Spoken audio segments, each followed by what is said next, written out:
Lors de ce mercato estival, le nom de Keito Nakamura était sur toutes les bouches des supporters lillois. Bloqué par ses problèmes d'extra-communautaire, le LOSC s'est fait doubler et s'est rabattu en conséquence sur une piste inattendue, celle menant au portugais Ivan Cavaleiro. Sorti des radars depuis quelques années, l'ailier gauche vient prendre sa revanche sur le football français après un passage manqué à Monaco. Déterminé, nous vous le présentons dans cette nouvelle vidéo.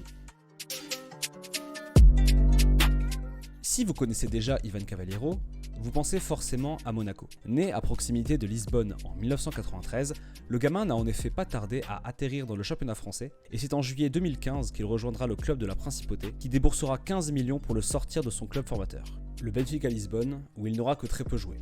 Une vingtaine de matchs en 2 ans où il côtoie les cracks lisboètes, André Gomes, João Cancelo ou encore Bernardo Silva, et il remportera ses premiers trophées dès 19 ans. Il se révèle en particulier avec la réserve sous les ordres de Luis Norton de Matos, qui connaît bien le LOSC et inscrit 12 buts en 2012-2013. Suite à son transfert sur le club du Rocher, on peut dire qu'il imitera en quelque sorte son ami Bernardo Silva, qui a rallié l'AS Monaco un an plus tôt, et il signe avec la lourde tâche de succéder à Ferreira Carrasco. Le défi sera de taille, lui qui sort d'un prêt fructueux dans le championnat espagnol sous les couleurs de la Corogne avant son arrivée, faute d'avoir retenu l'attention de Jorge Jesus, alors à la tête des Aguilas. Luis Campos et Leonardo Jardim souhaitent croire en ce talent précoce, qui est technique et puissant, et aussi international portugais depuis mars 2014. Et ils se disent, à juste titre, que l'association avec Bernardo, Anthony Martial ou encore Stéphane El Shaarawy peut faire des ravages.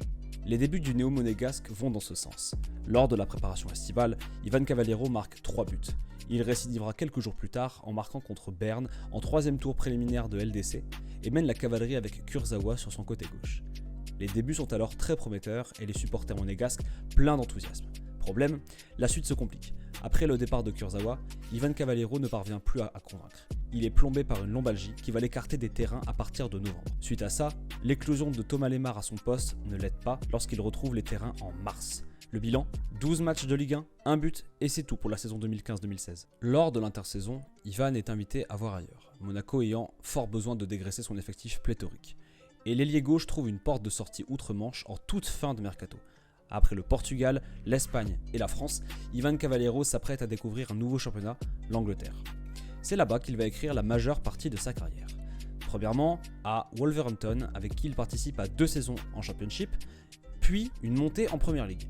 Un compte fan des Wolves, Wolves France, nous a expliqué qu'il était apprécié par les supporters en D2 et s'est très vite intégré dans un vestiaire composé de quelques lusophones.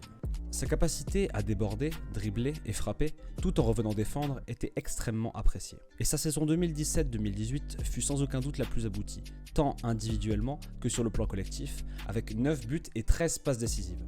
Cependant, le passage à l'échelon supérieur, la Première Ligue, fut beaucoup plus difficile et certainement trop élevé.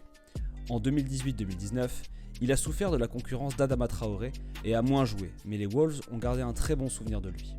Lors de l'été 2019, Ivan retourne à l'échelon inférieur, direction Fulham, pour une indemnité estimée à 10 millions d'euros. À Londres, il vit 3 nouvelles saisons pleines, de nouveau associées à une accession en Premier League en 2021, pour un total de 104 matchs, 11 buts et 8 passes décisives. Sa deuxième saison en Premier League est délicate, elle qui tombe sur l'année Covid.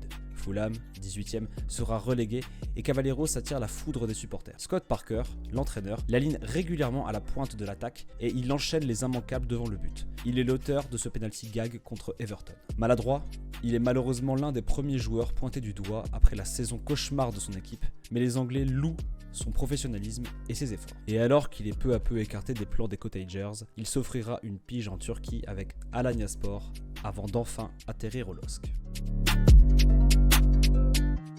Malgré son mètre 75, Ivan Cavaleiro n'est pas un joueur de petit gabarit, bien au contraire.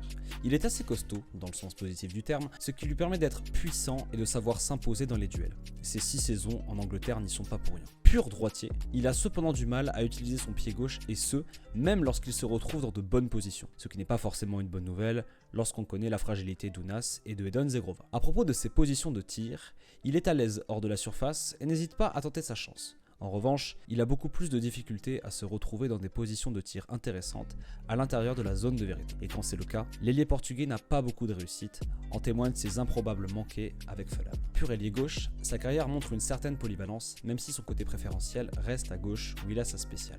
En gros, il part du côté gauche, repique intérieur grâce à un crochet et frappe enroulé dans le côté opposé. Sur le plan technique, sa palette n'est pas très variée, mais reste plutôt efficace à base de crochets majoritairement, ce qui fait de lui un dribbleur efficace. Mais son atout principal, celui avec lequel il fait le plus de différence, c'est sa vitesse. C'est un ailier qui colle la ligne de touche et qui se sert de sa vitesse pour déborder, soit via de longues touches de balle, soit grâce à ses appels tranchants dans le dos de la défense. Maintenant que nous avons présenté son profil, nous allons le comparer avec l'autre joueur initialement visé, à savoir Nakamura. La première différence est forcément financière. Ivan Cavallero a l'avantage d'être arrivé libre. De plus, il connaît beaucoup plus le plus haut niveau, à contrario de l'autre protagoniste, qui a évolué dans une ligue mineure jusqu'à son arrivée au stade de Reims. Il est proche de Paulo Ferreira, l'adjoint de Paulo Fonseca, qui est à l'origine de sa venue. Sur le plan technique, Nakamura est clairement plus fin et plus prometteur, en étant capable de faire des vraies différences, de casser les lignes et de marquer. Alors qu'il est très moderne, Ivan Cavallero est quant à lui beaucoup plus générique, disons un profil plus banal. Il ne sera pas valorisable dans les années futures, ce qui est un autre inconvénient pour un club comme Lille, et il paraît difficile de le voir réellement bousculer la hiérarchie mise en place. Néanmoins, son contrat est court et avec option, ce qui limitera forcément les dégâts si échec il y a. Venu en tant que joueur de rotation et remplaçant de Hakon Haraldsson, Ivan Cavallero ne sera a priori pas utilisé de la même manière. En effet, alors que l'Islandais est apprécié pour ses facultés à rentrer intérieur et son efficacité au cœur du jeu, le nouveau numéro 17 des Dogs sera quant à lui utilisé pour jouer son jeu, à savoir déborder et coller la ligne pour conclure soit par un centre, soit par un tir. Il sera un peu utilisé comme Zagrova, mais à gauche. Sa percussion lui permettra d'être utile en fin de match, mais son manque de créativité devrait lui faire trop défaut pour être assez pertinent en tant que titulaire. Ainsi, il sera probablement utilisé en tant que super sub pour épuiser les défenses adverses dans une Ligue 1 où, on le sait, les transitions offensives sont souvent très efficace. Il fait son retour dans le championnat français contre Nantes dans ce rôle, où il réalise une bonne entrée, marquée par une passe décisive. On suivra en tout cas la suite de très près et on lui souhaite le meilleur. Merci à vous d'avoir suivi cette vidéo, n'oubliez pas de vous abonner pour ne louper aucune future vidéo, et on se retrouve très vite.